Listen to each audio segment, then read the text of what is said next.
Kita nyo naman guys, napakalawak. Ganun naman. Mga nahuhuli ng isda. Malalim pare, pero mas malalim yung pagtingin ko sa'yo.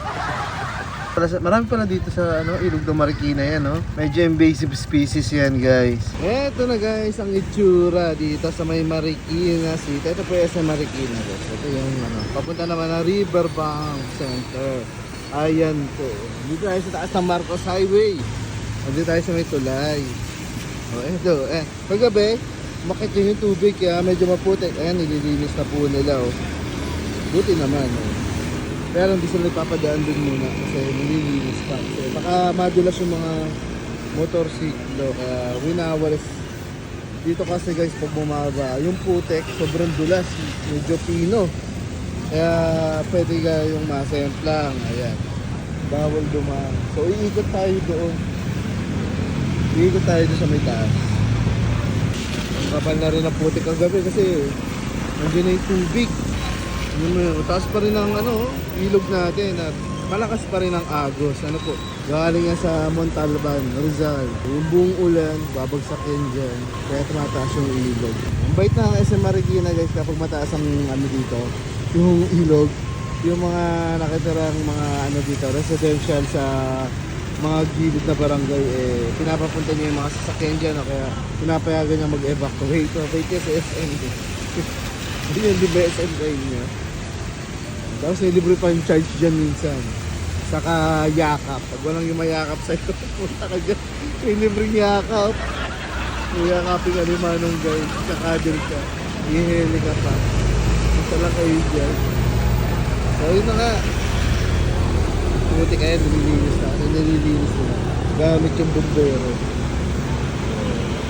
Linis Punta samahan nyo. Punta tayo sa bayan. Ito yung itsura ng ilog. Parang dagat na.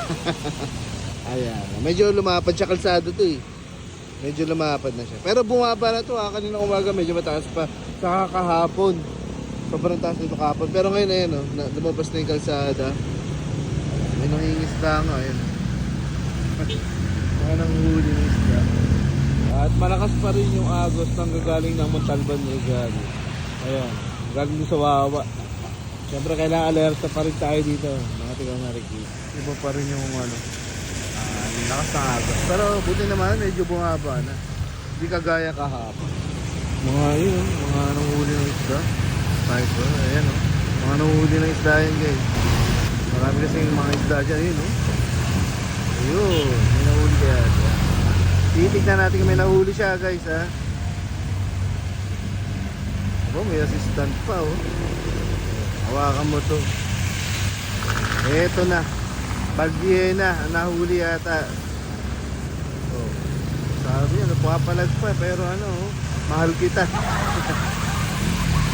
Malalim pare. Pero mas malalim yung pagtingin ko sa'yo. Mas malalim yung naramdaman ko sa'yo. Parang walang tinamaan. Walang tinamaan.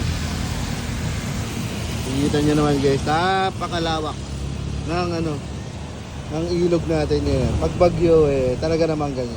So guys, dito tayo sa ilalim na ng tulay yun. Naman daming media. Dito nga pala sila pumepesto sa ilalim ng tulay na to. Ito yung tulay sa bayan ng Marikina. Ayan yung mga media. Iba't ibang media susama-sama rito. Ito yung pinakano nila area. Kasi dito yung guys, nakikita niya ba yan? Yung sukatan, tingnan mo naman, ay talaga naman. Ay, buti pa sila. Ewan ko. Parang nainggit na lang ako bigla talaga. Parang gusto ko na tumalong dito. Namasyal kami. Nakakita kami ng may nagdaan kami. Gumagapang. Ayan, pagong. Nakita na ba kayo ng pagong guys? Ito yung pagong na to. Ang tawag dyan ay soft-shelled turtle. Ayan, soft-shelled turtle. Ang cute Medyo invasive species yan guys. Marami pala dito sa ilog ng Marikina yan invasive species yan guys.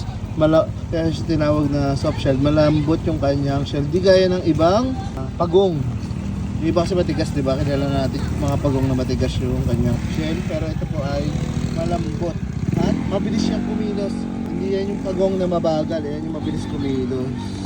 Ayan, saka mahaba yung kanyang uso at leeg. Ayan. Medyo invasive species siya sa Southeast Asia guys. Ayan, umbis yung lumakad oh. Yung mga pagkain ng isda kinakain niya. Medyo perwisyo peste ang tawag. Kaya hayaan lang natin siya, huwag natin siya gagalawin. Babalik natin niya sa tubig.